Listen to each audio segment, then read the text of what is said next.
Every so often I get asked the question how I got started helping cancer survivors exercise.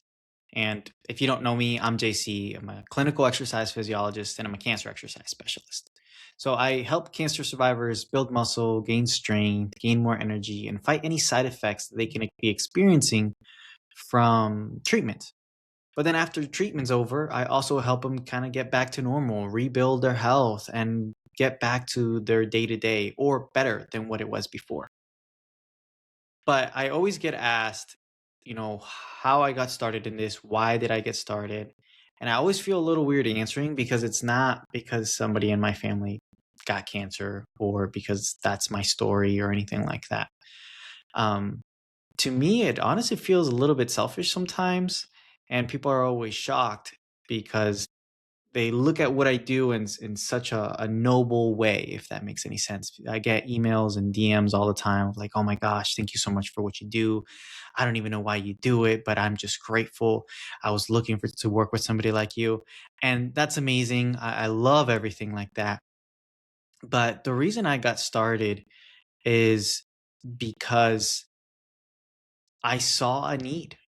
To be honest, I saw that there was an opportunity to feel like I could help other people in their health and fitness. When I was starting up, I got my bachelor's in exercise science and I wanted to help people exercise and feel better because I enjoyed exercise myself. And you can be a fitness enthusiast and be a terrible coach. And I started doing personal training and I learned really quickly that people don't like to exercise. Not everyone enjoys being there, and it's very hard and very difficult for a lot of people to stay accountable and continue with their health and fitness. Now, in that process, I enjoyed it. I think it was fun, but I got to see the most joy and satisfaction from helping people who didn't have a space in the health and fitness. Now, as a personal trainer, I worked with people who, a 13-year-old who was an athlete to the 80-year-old trying to, fight Parkinson's disease. It's a broad range of people. And I found myself just really appreciating somebody who was older or somebody who was deconditioned or somebody who has never exercised before. And I enjoyed helping them experience what their body is now capable of. And I also worked in cardiac rehab, people who had heart disease. But what I found is that the drive, motivation for exercising is not the same. Now, in cancer, because there's this belief that cancer happens to you and not something that you cause, the response after a cancer diagnosis is very different. Not everyone has this, of course, but many people do, and it's that they want to get as much control of their life that they can. That's usually eating healthy, exercising, living a better lifestyle. And for me, I was, driven to that desire to get better and get healthier. Number one, because it's like, you want help? I have it for you. I'm excited to help you. Right. And number two, I felt like it was an ostracized crowd. It's a group that didn't really have a space to fit in. A lot of times when we think of exercise, we think of that young, healthy, good-looking person with six pack and abs and muscle. That person's great and all, but the amount of benefit that they're getting from exercise, other than their sex appeal, is minuscule. You get less returns the more fit you are. Now, having a high fitness is great, but there's a threshold to how much health benefit you get. With somebody who has just gone through cancer, heart disease, diabetes, whatever it might be, or somebody who's never exercised and is older and is looking to get started with exercise, the amount of benefit that they get is like tenfold. So really exercise isn't for that young and healthy person, which is good and they should be doing. And I exercise myself and it's super important for many reasons. But the greatest effect is seen in those who've never worked out before, who are new to it, who've had some sort of disease, and the anybody who suffer from cancer basically meets all those criterias. So for me, it was a personal decision, or I like to call it maybe a little bit selfish, because I feel like this is just the person who I want to help. um, and I felt like there was just a big need. So I worked in cardiac rehab. From there, transition into oncology, which my cardiac rehab experience helps me tremendously because a lot of medications cause heart defects. So I'm trained to help with somebody with heart defects after the chemotherapies, which many people don't have that experience. So I think that's rare and good. And I'm excited I do have that experience. Anyways, I digressed. So within the cancer space, I was meeting with about 40, 50 patients a week in the hospital system. And I would always ask the question, are you physically active? What are you trying to do? Many times I'd get people, oh, I want to get back into my old routine. I started doing my F45, my Orange Theory, my Peloton, whatever it is. And the answer is always the same. I hated it. I felt out of place. I ended up hurting myself. I had to adjust things. The instructor didn't really know how to help me. I have to come up with my own exercises and adjustments. A plethora of things that in my head, I'm just like barrier, barrier, barrier, barrier, barrier to exercise. And there's just no solution for them other than creating a space and having a dedicated person to help them, right? I'm not saying that there is no space for people to exercise after cancer. Many hospitals have free programs. There's many yoga cancer exercise specialists. There's some good-ish programs on YouTube. There's Live Strong. There's a good amount of places, but that's not something that most people have access to or that know of or things like that. So I wanted to fill in that gap for people because I'm passionate about giving people the opportunity to exercise, but more importantly, the opportunity to experience what exercise can give them in return. The ability to hang out with their grandkids, the ability to just go about life without having to think about a disease, the ability to move without getting out of breath, experiencing new things, serving. I've had people I work with in my online coaching practice and in personal training who tell me I can't go to church because my immunity is so low, or I can't go to church because I'm not fit enough. Like he can't walk that many steps to go into church. That's a day-to-day thing. That's something that's very important for this individual. So I want to make that possible. He's been training with me for over 3 months. And the goal for the fourth month is to get back into church. And he did. He was able to get back into church once a month and slowly work that into his routine. I have somebody else, another online coaching client, who wanted to exercise because he couldn't see his grandkids. It was a risk hazard for him to hang out with them because we know kids are in school, lots of germs, lots of sickness going around. If you know that if you're a parent, if you have kids, or if you're working a school, a lot of germs get spread around. When you are in an immunocompromised state, that is not a wise decision. Let's put it that way. And his was so low that he was immunocompromised. It was very low. Well, one of the benefits of exercise, not just exercise, by the way, also eating healthy, it's increasing your white blood cells, your immune cells, your red blood cells, increasing your blood count. Your blood count, excuse me.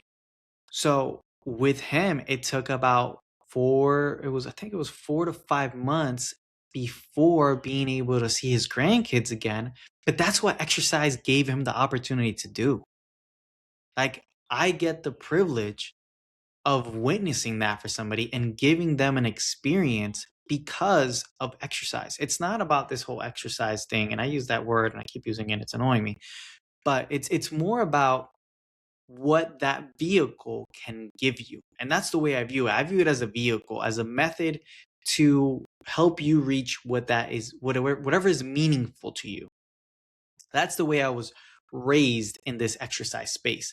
We look at exercise as a vehicle. If you enjoy it, great. If you don't, it's just what's going to get you to whatever is meaningful to you. Is that walking with your kids? Is that living longer? Is that making it to a graduation? Is that going out swimming, exploring, being a missionary, working in church, serving your community? Whatever is meaningful to you, I view exercise, eating healthy, and lifestyle, and having a healthy lifestyle as the vehicle to help you reach that.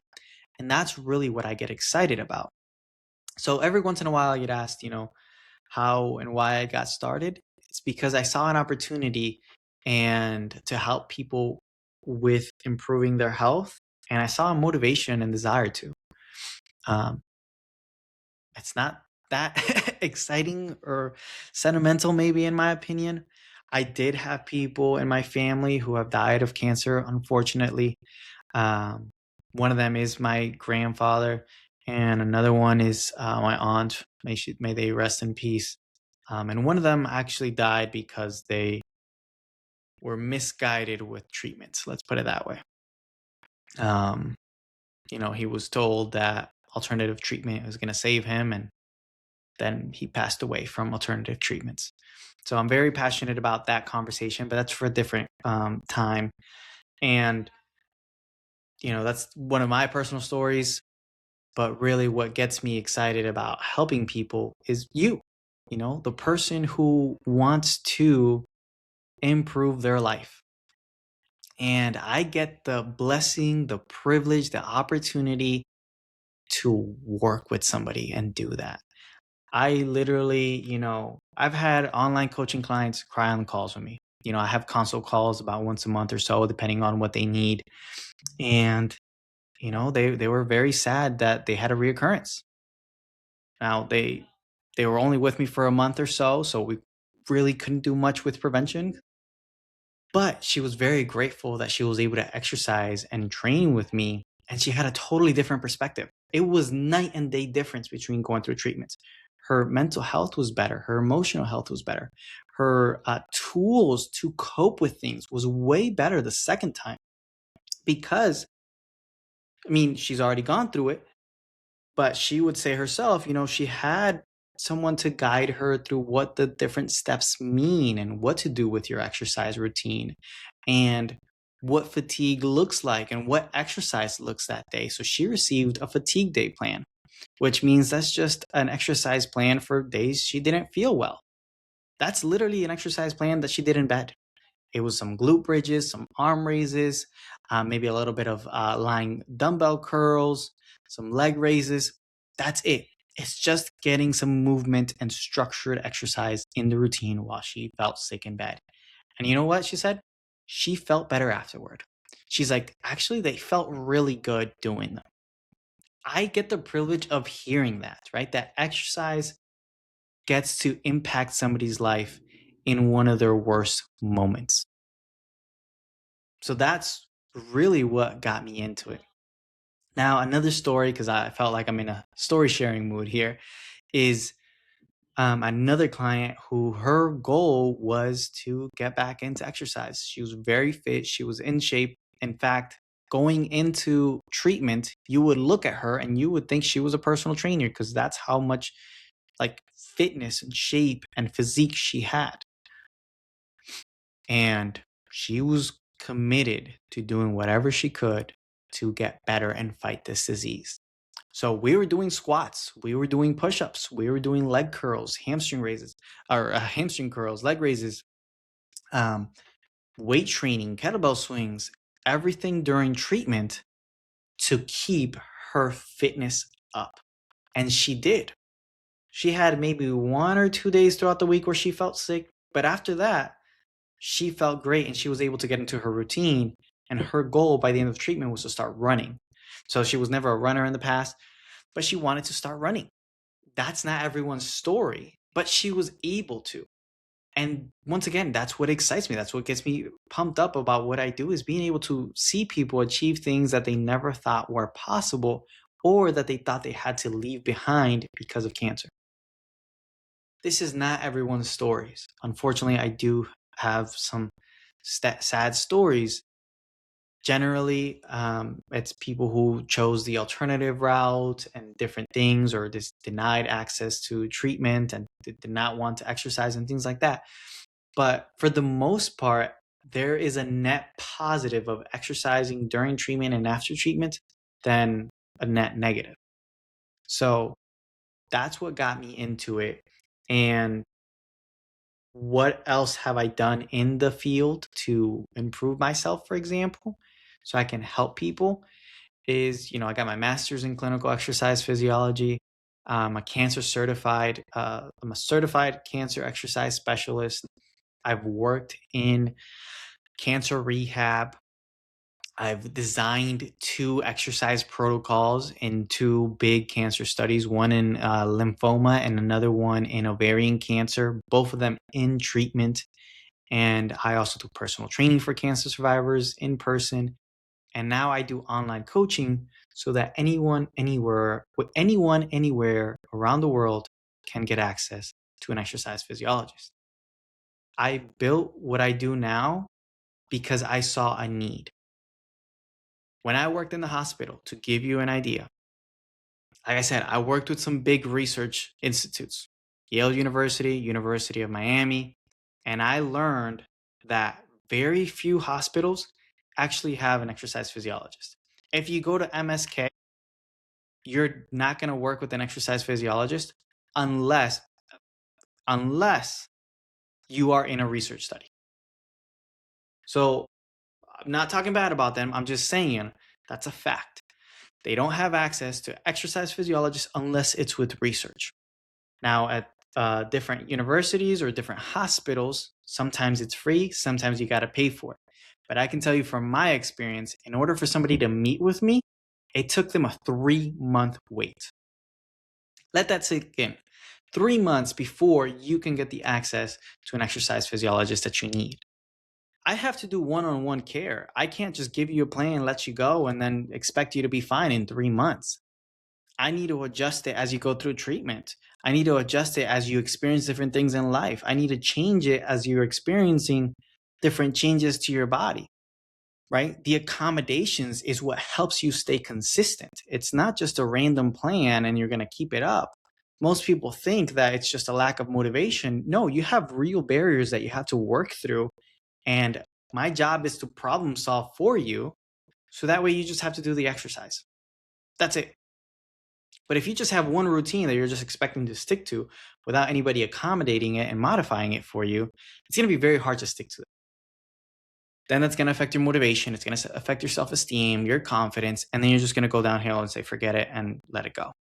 Right. So it's very important to work with somebody. And when you look at research studies that impact um, the body with exercise, every single research study, unless it's an observational study looking at general population, but every research study looking at the benefits of exercise, in particular, have a cancer exercise physiologist working with an individual, counseling them throughout the way. That is what makes the difference. And we know that if you just give somebody a plan and forget them, they're going to experience some benefit, but not as much as if they had somebody on their corner. That being said, when I saw that it took somebody 3 months to work with me, and I could only work with people who were affiliated with the hospital, and I saw how many people were interested in exercise, I thought to myself, we need to make something that helps more people. And, I'm not going to get into how that worked out. I decided to branch on my own. And now anyone from anywhere around the world can get access to it. But when I worked in the hospital, what I found was patients did not have the energy to come in. They did not want to come in person. I would say 90 to 95% of them did not want to come in person because it feels like another doctor hospital, right? You don't want the trauma being induced again, which is real. Let's just be honest about that. It's very real. And they don't have the energy. They don't want to come in mentally and emotionally. So something online had to be made. The answer was not in person. And doing the work, I realized that I could do it 95% online to an effective manner. And that's really why I started Oncology, my one-on-one coaching, so I can help people consistently, hold them accountable, give them the accommodations, the modifications, the support that they need week in, week out, whether it's in treatment, out of treatment, on hormone therapy, fresh out of the hospital, whatever it is, they have access to me because that's the most important piece. They have a good plan because that's extremely important. You got to have an individualized plan to get the outcomes that you're looking for, and it has to be delivered anywhere. Anyone needs to have access to it.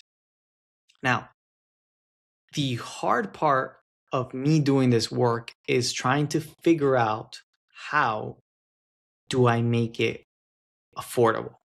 Because financial toxicity is real. Affordable and cheap are going to be two very different things. Affordable for one person is going to be very different than affordable for another person. So it does have to be somewhat at a market rate. And what I mean by that is to work with somebody who specializes in medicine. Oh, let me give you an example. A personal trainer, I do personal training. A personal trainer is going to run you anywhere between 60 or 75 on the low end, meaning a random person off of an LA Fitness who just has a certificate, a CPR license, and is over 18, upwards to 250 per session. So let's just make an easy number here. 250 per session. If you meet twice a week, that's 500. 500 times 4, that's $2,000 a month. Very few people are going to be able to afford $2,000 a month. And that's for like a good, I use good in quotation marks here, trainer. Okay. You might get a reasonable trainer for $100 a session. Or sometimes you might get a good trainer depending on where they're at for $100 a session. Times 2, that's 200. That's at least $1,000 a month. Okay. So anywhere between $1,000 and $2,000 a month for personal individualized training. Now, in that session, you don't get nutrition, you don't get ongoing consistent help. You get to really focus on your workout routine. And to me personally, I think those thousands to $2,000 is 100% worth it every single time. If you can afford it, I think you should do it. I believe everyone should do it. It's like having a financial advisor. Like if you can afford it and you can have one, well worth the money every single time because it's your long-term health. But in scalability and giving people access and helping a cancer survivor, you can't give that one-on-one training, right? Not to that many people. So I had to make it scalable and I had to make it more affordable. And with online coaching, it's about a quarter of the price of what a personal trainer would be. You get consistent access.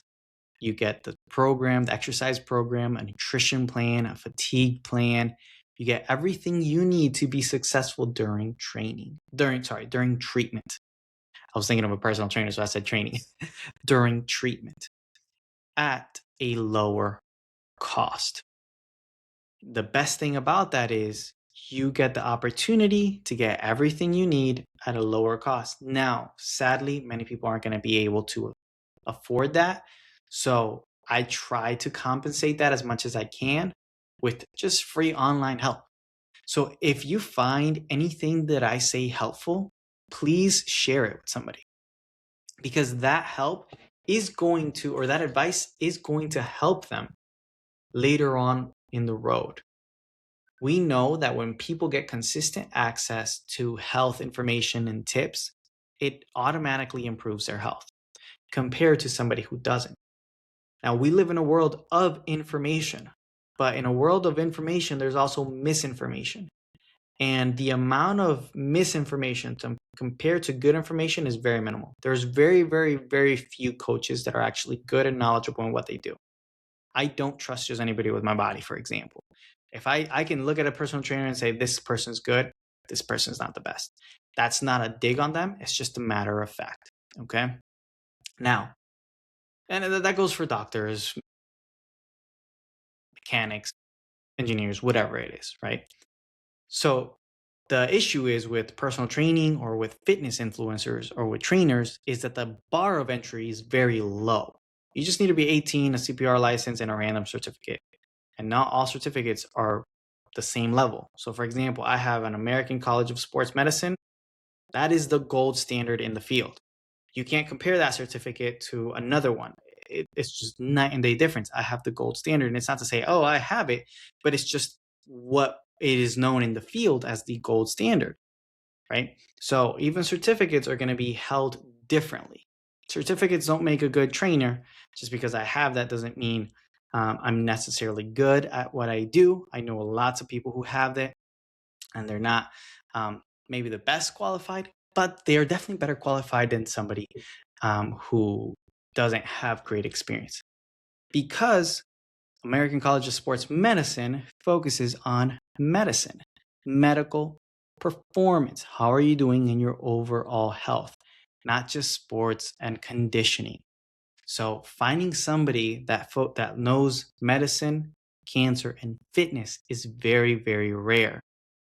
That's part of the reason why I wanted to start an online practice where somebody can actually get access to that information for free. On my website, I have tons of blogs talking about how to exercise after cancer, how to help with nausea, how to help with lymphedema, who you should talk to. On my podcast, I have a ton of information on how to exercise after cancer. Same thing on YouTube, same thing on my Instagram. Everything is under Oncology. If you find it helpful, please share it because it's going to help somebody else in their journey. And research shows the more access somebody else gets, the more likely they are to implement it. But it has to be the right guidance. We also see that when people get misinformation, they implement that and they see worse responses. So thank you so much for listening. I really appreciate it. If you liked what you heard today, please share it. It's just my personal story and how I got started with exercise and cancer survivorship online coaching. So if you liked it, please share with somebody, subscribe, and I hope you have a wonderful and fantastic rest of your day. Take care.